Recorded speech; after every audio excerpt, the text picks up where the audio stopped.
episódio do Sporteca Talks, Tecnologia e Inovação no Esporte.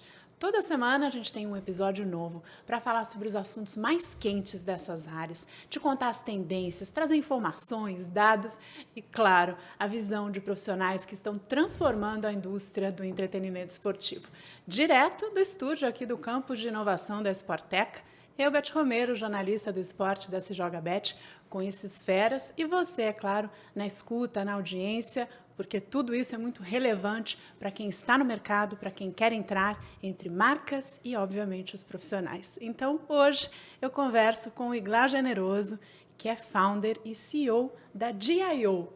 Olha, essa empresa está fazendo a diferença para desenvolvedores no mercado do esporte e é esse o tema do nosso episódio. Iglar, bem-vindo. Você também já é um amigo da casa, então está à vontade, né? Bacana contar contigo. Obrigado demais, Beth. Super prazer estar aqui com você. Eu sou fã da Sporteca e a gente tem criado algumas coisas incríveis juntos e inspirado muito a comunidade de tecnologia a estar cada vez mais próximo do esporte, né? Essa revolução que vocês estão criando é realmente incrível e fazer parte dela é um prazer incrível. Você não só faz parte, como promove cada vez mais oportunidades para que profissionais e empresas possam estar inseridos nesse contexto de tecnologia e inovação. Evidentemente, o nosso recorte aqui é o esporte, mas vocês trabalham nesse contexto de uma forma geral, ou seja, é um caminho que não tem mais volta. E antes da gente começar esse papo, que eu tenho certeza que vai ser delicioso e muito útil, eu quero só trazer algumas coisas do Iglar, quem está nos ouvindo aqui, porque, olha, ele tem uma trajetória muito interessante que une um pensamento de administração com tecnologia. Foi para Harvard, foi para o famoso MIT, né, o Instituto de Tecnologia de Massachusetts. Enfim, começou com um motivo aí muito curioso e, ao mesmo tempo, uma questão pessoal e conseguiu transformar tudo isso numa trilha muito focada em tecnologia. Então, eu queria que você contasse um pouquinho desse início da DIO, que tem a ver com o teu ímpeto de estar sempre conectado a um computador. Isso aí, Beth. Poxa, obrigado. Acho que a DIO é uma empresa de propósito. Nosso grande desafio é revolucionar o mercado de tecnologia e, principalmente, inspirar as pessoas a conquistar suas oportunidades, o seu espaço no mercado de trabalho, unindo educação e oportunidades de crescimento profissional. A gente tem uma comunidade com quase 1 milhão de pessoas hoje e ela nasceu muito desse propósito realmente de, poxa, eu nunca imaginei estudar em Harvard, nem no MIT, mas a minha carreira de tecnologia me proporcionou isso. A gente vem de família média-baixa, mas as oportunidades que foram criadas em tecnologia me propulsionaram a conquistar esses sonhos acadêmicos de estudar e estar cada vez mais próximo da inovação. E aí, quando a gente olhou para trás, tanto eu quanto o Gustavo e o Pablo, que temos histórias muito parecidas de transformação profissional, pessoal, através da tecnologia, falou, poxa, como que a gente faz se a gente criar uma plataforma onde as pessoas estudam gratuitamente, através de uma metodologia que realmente aproxima elas do mercado e conecta ao final deles os melhores talentos com essas oportunidades incríveis. E foi isso que aconteceu e a gente está chegando nessa comunidade brilhante de quase 1 milhão de pessoas que estão estudando, um ajuda o outro, e a gente vê aí os primeiros talentos já realizando seus sonhos, trabalhando no mercado do esporte, na Sporteca, né? Então, olha que sonho bacana aí. Pois é, a gente vai falar, tem um case aqui muito bacana, né, que é da OneFan, justamente a primeira build da Sporteca, que é uma fábrica de startups, né? Então, a OneFan consegue traduzir aí exatamente esse conceito de tecnologia para o usuário, ou seja, são os apps dos clubes, a gente daqui a pouquinho vai falar sobre isso e passou por esse processo de capacitação e de seleção com a DIO. Mas antes, eu queria que você contasse um pouco o processo da DIO, né? Quer dizer, trazer esses talentos, proporcionar a eles uma vivência com o que há de melhor quando se fala em tecnologia e as empresas mais inovadoras que estão utilizando essas soluções. Então, vocês já norteiam nesse sentido. O fato do talento ter a oportunidade de vivenciar isso com vocês e, como lá está bem dito, né, no site, evoluir com experts, né, e evoluir em comunidade, que é um conceito também hoje muito forte, né? Da colaboração, da integração. Então, vamos entender esse passo a passo que serve para quem vai trabalhar na área ou quer, né? Enfim, começar, ou já está e quer evoluir em termos de pessoa física, né? Do talento. E, ao mesmo tempo, como esse é um podcast para o mercado, né? Alertar as empresas que precisam entrar nesse processo ou que querem melhorar também quais são as soluções da GIO nesse sentido. Legal, obrigado, Betty. Bom, hoje basicamente as empresas elas chegam com uma demanda, a tecnologia ela evoluiu demais, hoje você tem mais de 30 plataformas cloud, mais de 250 linguagens de programação, centenas de frameworks, assim, o mundo da tecnologia em desenvolvimento de software, engenharia de dados, ficou muito complexo de uma forma geral na área de tecnologia. E hoje a empresa ela chega com uma demanda, falando, gostaria de contratar pessoas que tenham a seguinte característica, linguagem de programação Java, por exemplo, ambiente cloud AWS, Azure, Microsoft, ou com Docker, e aí ele monta basicamente a stack do que ele precisa de profissional. E a gente, dentro da nossa metodologia proprietária, que é muito baseada em projetos, a gente criou um ambiente tecnológico prático, onde a gente coloca cursos em vídeo, desafios de código. Hoje os devs eles codam na nossa plataforma, eles realmente põem a mão na massa, é muito diferente das plataformas tradicionais, e eles entregam projetos, porque a tecnologia é prática. Não adianta só você fazer aula em vídeo e vai sair um expert. Não, você tem que realmente meter a mão na massa, entregar projeto e desafios de código, assim por diante. E aí, dentro dessa metodologia, a gente tem o que a gente chama de social learning, que é a parte colaborativa. Então, a gente consegue medir, por exemplo, qual dev está ajudando mais o outro, qual profissional da tecnologia está ajudando qual profissional da tecnologia. Então, a gente consegue medir a interação, quem está sendo mais ajudado, quem está ajudando mais, consegue medir, por exemplo, quais são os melhores projetos que foram entregues, quais são os melhores desafios de código que foram realizados. E aí, numa jornada dessa, que de repente tem 10, 15 ou 20 mil pessoas, que é um bootcamp, né, que é essa trilha educacional, a gente consegue, ao final dele, saber, olha, essas foram as 10 ou 15 melhores pessoas da jornada, que são as mais colaborativas, as mais eficientes, que fizeram dentro do tempo, que tiveram melhor cadência, que tem aí uma aptidão melhor para aprendizado online. Você tem que também ter uma aptidão para essa aprendizagem online. Quem entregou os melhores desafios, e aí no final as empresas têm esse acesso e as empresas entrevistam através da nossa plataforma e decidem quem tem fit cultural para contratar ou não. Quem não é contratado continua na comunidade se desenvolvendo, então a gente tem pessoas, por exemplo, motorista de Uber, por exemplo. Uber é incrível, assim, você é motorista de Uber. Mas quando você vai para a área de tecnologia, você ganha um salário acima da média do mercado. Então, depois de 4, 5 bootcamps, o motorista de Uber sendo contratado, você tem diferentes tipos de perfis, tanto quem já está como estagiário, que está entrando no mercado como estágio, também conseguindo melhores oportunidades. Então, tudo isso e um ajuda o outro, né? Que vem a comunidade, o social learning e basicamente essa é a nossa transformação. As pessoas permanecem conectados na plataforma, estudando à medida com que eles vão evoluindo e aprendendo novas tecnologias para melhorar o seu ranqueamento e se conectar com o mercado de trabalho. É fascinante, né? Porque no fim vocês fazem exatamente essa ponte, né? Vocês são o facilitador, mas ao mesmo tempo o provedor desse conhecimento também, né?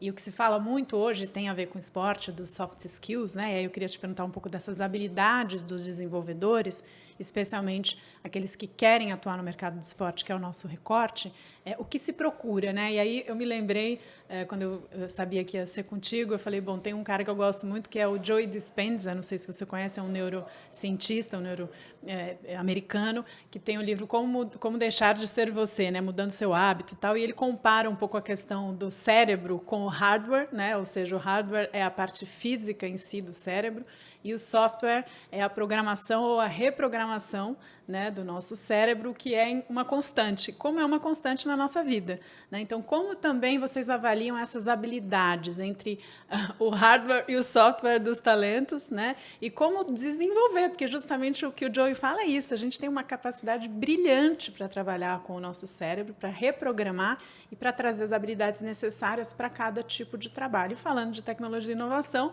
no mercado do entretenimento esportivo, acho que é importante frisar o que se busca desses talentos. Legal, Betty. Todas as empresas, elas buscam cada vez mais profissionais que sejam criativos, ao mesmo tempo que tenha disciplina em cadência, porque você tem que entregar software e para isso você tem que ter uma disciplina bastante arrojada. E ao mesmo tempo, você tem que ser colaborativo. Você tem que estar apto a ajudar outras pessoas. Porque como a tecnologia evolui muito rápido, você sempre tem num time quem está com tempo para estudar algumas coisas a mais, que descobriram, e essa pessoa ajudar e ser um mentor, um coach pontual dentro da equipe, ensinando outras pessoas e ajudando nessa liderança. Então, essas características a gente consegue medir da seguinte forma, né? A gente tem uma área, por exemplo, de publicação de textos, artigos. Então, sempre quando um profissional de tecnologia termina um projeto, a gente sempre tenta inspirar ele, produz um artigo, produz o texto, compartilhe aquilo que você aprendeu sobre aquela jornada dentro desse bootcamp. Ao mesmo tempo, poxa, procura dentro do fórum pessoas que estão precisando de ajuda para que você também ajude ele. E aí a gente começa a medir essa interação, porque a partir do momento que uma pessoa começa a ajudar a outra, ela começa a receber pontuação da própria comunidade. Olha a só. comunidade vai votando que gostou do que ela falou, aquele item ajudou ela, aquele artigo é um artigo relevante. E tudo isso vai somando um score. Então, a gente tem o hard skill, aí a parte do hard skill, que é ele está aprendendo Java, por exemplo, codificando, entregando um bom projeto e fazendo desafio de código, entregando um bom desafio de código, ao mesmo tempo a gente vai medindo o soft skill também, ele está colaborando, os projetos que ele está entregando são projetos criativos, ele tem cadência e disciplina dentro dessa jornada, então é muito sobre isso que é a nossa metodologia. Né? Nossa, é muito legal. E tem tudo a ver quando a gente pensa nos valores do esporte, né? Com certeza. Disciplina, resiliência, capacidade que a gente tem, né, de enfrentar um desafio e se reerguer, enfim, estar o tempo todo buscando essa evolução, essa excelência, né, como profissional, trabalhar em equipe, quer dizer, tem tudo a ver. Então, já entrando aqui no nosso ponto de OneFan, né, eu queria que você contasse esse primeiro processo que foi feito com a Sporteca e que é um case que serve de exemplo aqui para poder ser replicado. Certamente vocês terão outros, né, aqui em conjunto e, evidentemente, isso interessa as empresas que querem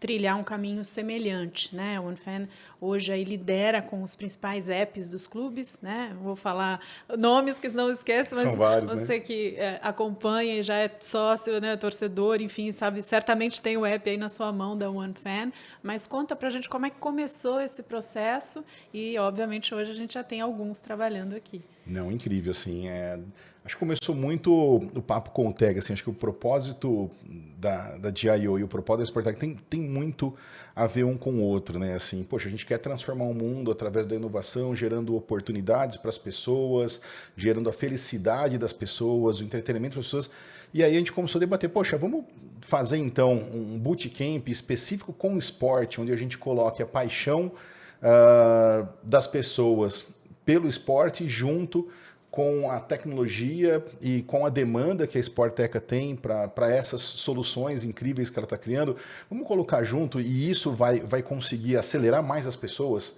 Vamos sim. E aí a gente começou, então foram aí 8.000 pessoas inscritas, do time de tecnologia incrível da Sporteca desenhou, falou, olha, essa é a stack... 8.000 pessoas inscritas, calma, vamos voltar para esse número.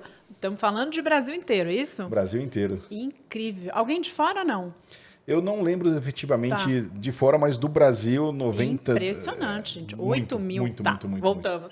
É importante isso. Mas o fato é que foi muito legal que o Gilberto Silva, por exemplo, Sim. foi um padrinho ajudando a divulgar. Toda a rede Sporteca de parceiros recebeu essa comunicação, dessa oportunidade, dessas bolsas financiadas pela Sporteca. E o legal é que o time de tecnologia também da Sporteca foi muito carinhoso no sentido de, olha, essa é a stack que a gente está evoluindo. Para onde a gente vai, o que a gente está desenhando para o futuro, para a inovação do futuro do esporte dentro das nossas plataformas. E aí nós desenvolvemos um bootcamp personalizado com essas tecnologias.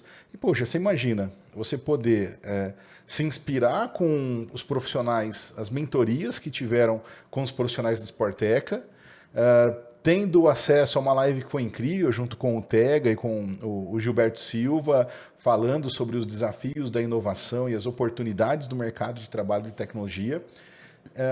E a oportunidade de você trabalhar no OneFan com seu clube, muitas vezes, do coração, né? Então, poxa, imagina, eu ser um programador, um desenvolvedor de software, que estou fazendo software do clube, que eu sou apaixonado por ele. Então, assim, eu acho que tudo isso evoluiu de uma forma muito acelerada. A gente não esperava esse grande volume de inscrições, e aí quando o momento foi um boom realmente, a gente se surpreendeu, mas essa conexão realmente foi incrível. E aí, ao final, os melhores talentos aí foram contratados e hoje já estão aqui no campus de inovação da Sporteca, produzindo software para os seus clubes, dos quais eles são apaixonados. Então, esse basicamente foi a jornada. Eu acho que tem você também, né, falando aqui com um brilho nos olhos, né? A gente está audiovisualmente também aí aparecendo, né, no podcast, então dá para perceber a vibração, a energia do Iglau. Acho que isso faz toda a diferença, né? O Tega, os profissionais da Sporteca, enfim, teu time. Eu acho que isso não é só uma inspiração, mas é de fato uma realização. Quando esses desenvolvedores ou talentos veem o que está acontecendo aqui, né? E eu estou lidando com jovens hoje no meu trabalho, eu estou desenvolvendo um projeto com estagiários de uma universidade grande aqui em São Paulo, a Uninove, e vejo essa gana deles, essa vontade de ir para o mercado do esporte, né? Obviamente o meu trabalho ainda com eles é na comunicação, né? No jornalismo, mas alguns se interessam por tecnologia. Eu acho que esse é um ponto também que queria que você falasse, né? O quanto esse mercado tem demanda, né? Paga bem, necessita, evidentemente, de profissionais qualificados, como você já colocou, mas talvez comunicar mais, né? Eu acho que ainda é pouco sabido o caminho, né? Quando você fala em esporte, produção de conteúdo, comunicação, jornalismo, apresentação, comentarista, isso já está, né, desbravado. Agora, quais são as oportunidades reais hoje? Esse é o nosso foco também, né? O mercado, o que ele está absorvendo ou querendo quando se fala em desenvolvedores, em oportunidades para esse tipo de área no mercado. É entretenimento, né? Entretenimento esportivo, por isso que a gente está aqui também. E inovação. Sem dúvida, Beth. Assim, é um mercado que ele paga acima da média, então a média salarial é de R$5.000 hoje no Brasil, por exemplo, não para isso é a média, né? Não é para Sim. Um profissional iniciante, mas a média salarial da área é de 5.000, é maior do que a média de várias profissões que nós temos hoje. O mercado de tecnologia brasileira ele precisa aí nos próximos 5 anos de no mínimo 420 mil novos desenvolvedores e a gente só forma 30, 40 mil por ano e precisa de formar 70 mil por ano. O mercado global, quando a gente fala em tecnologia, você pode trabalhar para o mundo. Você Sim. pode não só trabalhar para o Brasil, você pode trabalhar aqui do Brasil para uma empresa da Inglaterra, para uma empresa chinesa, você pode daqui trabalhar em Portugal para uma empresa americana. Então, ele é muito versátil e dinâmico, te dá bastante liberdade no formato, mas ele é um mercado também que está em constante crescimento e vai revolucionar mais de 1 milhão de posições de trabalho nos próximos anos. Todo mundo vai ser impactado. Toda empresa, no final, ela vai ser uma empresa de tecnologia. Ela pode ser de entretenimento, o resultado final que ela gera, o produto final, mas por trás do entretenimento ela vai ter tecnologia. Ela pode ser uma empresa de saúde que entrega, mas por trás é tecnologia. Então, tecnologia ela está em todos os setores, né? E isso vai gerar, nos próximos, até 2030, quase 85 milhões de novos postos de trabalho no mundo. Então, assim, é muita oportunidade. Ao mesmo tempo que é muita oportunidade, também é desafiador. É uma área onde você tem que ter um conhecimento multidisciplinar muito grande. Então, na área de desenvolvimento de software, você tem algumas carreiras. Então, você tem um desenvolvedor front-end, que cuida daquela parte de frente, assim, que a gente vê geralmente nos apps, nos sites. Como se diz? A parte de entrada, assim, né? Para quem não é familiarizado, que está ali, né, visualmente fácil de entender, isso. Né? E o que está por trás... Você tem o desenvolvedora back-end, né, que cuida mais do banco de dados, da área de APIs, da parte de trás. Você tem o full stack, que cuida das duas partes. Você tem o desenvolvedor mobile nativo, desenvolvedor mobile nativo Kotlin, desenvolvedor mobile nativo iOS, você tem o engenheiro cloud. Então, assim, você tem N novas profissões que surgiram aí nos últimos 6, 7 anos e que estão cada vez mais sendo mais demandadas no mercado, né? Hoje falando, tem mais de 250 linguagens de programação. Geralmente um desenvolvedor de software conhece 2 ou 3 para ele conseguir realmente navegar bem dentro do mercado e ser mais reconhecido, mais reconhecida. E é um pouco disso, você tem que ser realmente uma pessoa que navega bem de uma forma híbrida nas tecnologias, então conhecendo um pouco de front, um pouco de back, um pouco de banco de dados, para você conseguir evoluir e ser bem reconhecido, né?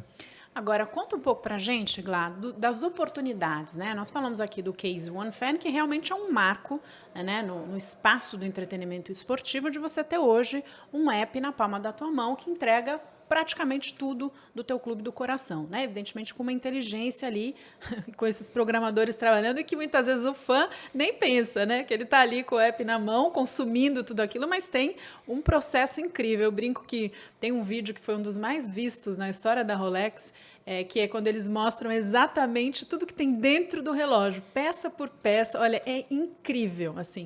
E eu acho que é um pouco isso, né? A gente não consegue perceber o usuário, né, o valor, às vezes, da tecnologia do processo, porque você está consumindo ali. E é para isso mesmo. Mas falando em mercado, né, tanto quem, obviamente, a pessoa física, mas a empresa, quais são hoje, o que você enxerga de tendências ou de oportunidades de mais produtos e serviços ou mais coisas no mercado do esporte, falando aí dessa parte de programação, materializando, né, em case, ou que você vê que pode ser aí muito interessante a médio e longo prazo? Legal, Beth, ótima pergunta. Assim, a parte de IoT tem evoluído muito, que é o que a gente chama de sensores, né? Então, coleta de dados, movimento, geolocalização, sentimento. A gente tem visto a parte de sensores evoluir muito. E aí, a parte de sensores, você precisa aprender a programar para conseguir lidar com esses sensores. Sensores, você diz em todos os espaços físicos. Espaços físicos, geolocalização. Então, aquele Estádio, sensor do jogador. arena, o sensor que o jogador, por exemplo, que você vê velocidade, localização, quanto ele correu. Tá. Para que todos esses dados depois se transformem em informação para boas tomadas de decisão de posicionamento em campo. Tá. Então, a gente tem, por exemplo, sensores em carro, Aí por exemplo, de carro de corrida, né? performance. Mas não está se referindo a soluções dentro dos espaços físicos de prática. Ou isso é outra coisa? Ou também vale como pode sensor? Ser. Quando a gente fala IoT, a gente fala sensor de uma tudo. forma Pode geral. mapear ou captar o dado do torcedor que está frequentando os estádios para uma determinada solução. Isso, reconhecimento de segurança, por exemplo. Então, poxa, quem são as pessoas, de repente, que tem uma característica A ou B dentro de um estádio, do estádio. De entretenimento, legal. Isso, que pode ter alguma ação não tão segura. Então, dispositivos de segurança acho que são grandes oportunidades. Eu acho que a parte de health e saúde também tem uma grande oportunidade, que envolve muitas vezes também sensores, mas vai um pouco adiante, a parte de performance também que você acabou de comentar.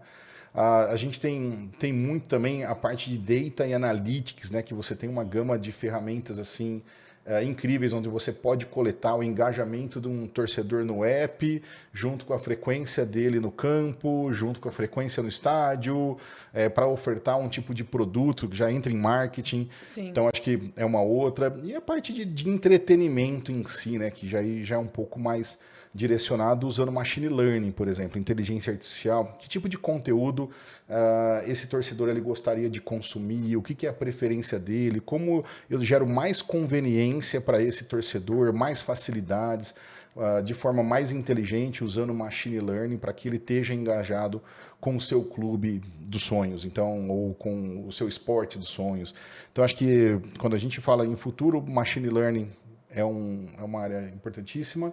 IoT, que são a parte de dispositivos, e aí tem um pouco mais para frente que tem começado a surgir mais, que é a parte de VR e AR, né, que é realidade aumentada, né, ou realidade virtual, que aí passam por dispositivos, você ter uma presença como se você estivesse realmente dentro do campo, você tem diferentes experiências que você consegue criar com a parte de realidade aumentada e realidade virtual, que aí é a aplicação de outras tecnologias também, que são tendências para o futuro. E aí, pensando na cadeia desses negócios, né? Você tem o provedor do conteúdo ou do evento esportivo, ou o dono da arena, né? Vamos supor aí na cadeia, né? As marcas que investem no esporte ou que são ligadas ao esporte na sua plataforma de negócio, né? Às vezes não são essencialmente no core do esporte, mas tem essa atividade dentro da cadeia, né, de negócios. E, obviamente, os profissionais, no caso, os desenvolvedores. Como é que você vê esse ciclo também, em termos de investimento? Onde estão os valores? Não sei se você tem algum dado, algum valor tangível para falar desse mercado, porque, no fim, um vai buscando o outro, né? Quando você pensa, por exemplo, o app, o OneFan. né, os clubes precisavam reagir e entregar algo que há muito tempo eles já até sabiam, não detalhadamente, mas demoraram para fazer. E hoje vem o OneFan para solucionar isso. Eu tenho um app que me entrega ali a jornada de conteúdo, de entretenimento e, obviamente, tem espaço para produto e serviço, porque eu entendo o perfil do meu consumidor, do meu fã, tá certo? O que mais nessa cadeia, né? Quem está olhando para quem ou buscando quem para sentir essas oportunidades de negócios? A própria tendência do mercado já está direcionando, né? Eu sei que alguns clubes demoraram, algumas modalidades de esporte ainda estão um pouco atrasadas em você desenvolver tecnologia para evoluir cada vez mais e criar mais oportunidades de negócio, né? E de conveniência para as pessoas que gostam daquilo, né? Mas a evolução eu acho que acaba sendo puxado. Cada vez que, por exemplo, um clube, uma empresa, ou um torcedor, ou um grupo de torcedores lançam algo que inova, os outros acabam seguindo e acaba fazendo uma pressão grande no mercado. Sim. Antes, no passado, a gente tinha 1, 2 canais de mídias que centralizavam toda essa interação com os torcedores. Hoje já não dá mais. Então, essa tendência é uma tendência que vai evoluir agora mais forte. A gente vê aí com os canais de mídia sendo super dissipados, né? Então, a gente tem muito sobre Spotify, muito sobre YouTube, não mais centralizado dentro de 1 ou 2 canais. E cada vez mais essa tendência vai estar evoluindo à medida que um clube pressiona o outro, né? Cada vez que um clube na Inglaterra lança algo novo, essa inspiração já vai chegar aqui muito mais rápido para estar sendo lançado coisas melhores, né? Então, essa pressão o próprio mercado vai acabar absorvendo. Você tem algum case internacional que você acha que vale comentar? Alguma referência para você assim no mercado do esporte? Eu vi um app uma vez, que até são alguns amigos meus aqui do Brasil, que tem uma empresa internacional de criação de vídeos, que fizeram com alguns clubes na Inglaterra que foram muito legais. Eu sou corintiano também, eu gosto do... Demorando, eu sabia que vinha aí. Eu ia perguntar, eu gosto muito assim, do app do Corinthians, o app do Corinthians eu adoro. Sou suspeito. Sou suspeito. E eu acho que esse balanço... Então, na Inglaterra, eu vi surgir isso em 2013, mais ou menos, foi que eles começaram a fazer esse app lá. Mas era um app que você poderia conectar você com os momentos de esporte. Ele criava um vídeo interativo com você em conexão com o clube. E você poderia colocar essa sua paixão no Facebook, no YouTube. Só foi em 2013, né? Faz 9 anos isso. E naquela época foi bem revolucionário, porque os clubes ainda não usavam tanto do entretenimento digital dessa forma dinâmica para colocar o fã como primeira pessoa ali, participando ativamente, gerando mais conveniência para ele. Eu sou aquela pessoa que gosto muito de assistir os jogos, ir no estádio, e antes a experiência de compra não era tão legal. Então, levar essa conveniência, o que a gente viu na Inglaterra sendo criado, alguns clubes lá em termos de conveniência e a interação, deixando o torcedor em primeira pessoa, participando ativamente, criando momentos com os times, expressando essa pressão nas redes sociais e dando mais visibilidade, foi algo incrível, assim, ali 2013, 2014. Depois acabou evoluindo aí, mas tem muita coisa legal aí. E o app do Corinthians é o que eu gosto de usar, tá? Muito bom. Olha, a gente está chegando ao fim, mas acho importante primeiro ressaltar a questão da mulher, né, no mercado de inovação e tecnologia, e a exemplo da sua própria companhia GIO, que tem já uma representatividade aí há quase 48% são. Que é um assunto que a Sporteca trata muito. A gente, é claro, é um assunto global, né, no sentido de representatividade, fortalecimento dos dois, né? A gente não acredita em segmentar, mas em fortalecer. E esses espaços, você vê o interesse? Eu, particularmente, já conheci algumas feras aí, com núcleos muito interessantes. Como é que é esse ponto aí em relação à mulher desenvolvedora? A gente vê hoje, ainda é pequena, por volta de 20% a participação da mulher. Eu acho que tem a ver um pouco com a história das famílias, né? De como as mulheres geralmente iam um pouquinho mais para humanas, O menino já ganhava um videogame, a menina ganha um boneco, então essas coisas que foram influenciando. Mas hoje eu conheço mulheres incríveis. Dentro da DIO, a gente tem mulheres incríveis que são inspirações para novos talentos, para as novas mulheres que estão entrando no mercado também na DIO. A gente tem no time de educação, quando a gente vai desenvolver, assim, só falando em diversidade, a gente entende que a diversidade ela é a essência para um processo de inovação. Perfeito. Quando você parte de pensamentos diferentes e visões diferentes, você pode criar melhores soluções. E isso não é sobre só dar espaço, e hoje não é só dar espaço para pretos e pardos, para mulheres, LGBTQIA+, é você realmente criar um contexto onde você vai potencializar a empresa respeitando o espaço de cada pessoa dentro do ambiente. E a gente tem visto isso no mercado de tecnologia evoluindo muito grande. A gente tem pessoas incríveis no Brasil liderando movimentos que estão inspirando outras mulheres, mais pretos e pardos, LGBTQIA+, indígenas, refugiados aqui no Brasil. E isso tem ajudado cada vez mais a área de tecnologia e as empresas se tornarem mais competitivas, né? Porque imagina a potência, tá certo? São diferentes culturas, diferentes formações, né? Você ampliando o olhar, o conhecimento, isso só pode dar bons resultados. Então, é sobre isso, estimulando aqui também essa participação e aos que tiverem interesse, evidentemente, vão depois lá conferir todo o trabalho da DIO e, quem sabe, também atuar com vocês. E, por fim, vem aí um prêmio, não é isso? Nos conte, o que dá para antecipar? É isso, Betty. A gente lançou nesse ano Global Workforce Transformation. A gente sabe que nos próximos 10 anos, mais de 1 bilhão de pessoas terão seus empregos ou desconstruídos, porque outras profissões vão surgir em detrimento à evolução da tecnologia, e outros empregos vão estar sendo automatizados, sendo criado mais eficiência, eliminando um pouco o trabalho humano. Isso é um motivo pelo que a DIO existe, que é o quê? Como que a gente vai ajudar as pessoas a entrarem nessa nova tecnologia, conquistarem as oportunidades, a não ficar para trás, a não perder o seu emprego e depois ter que correr.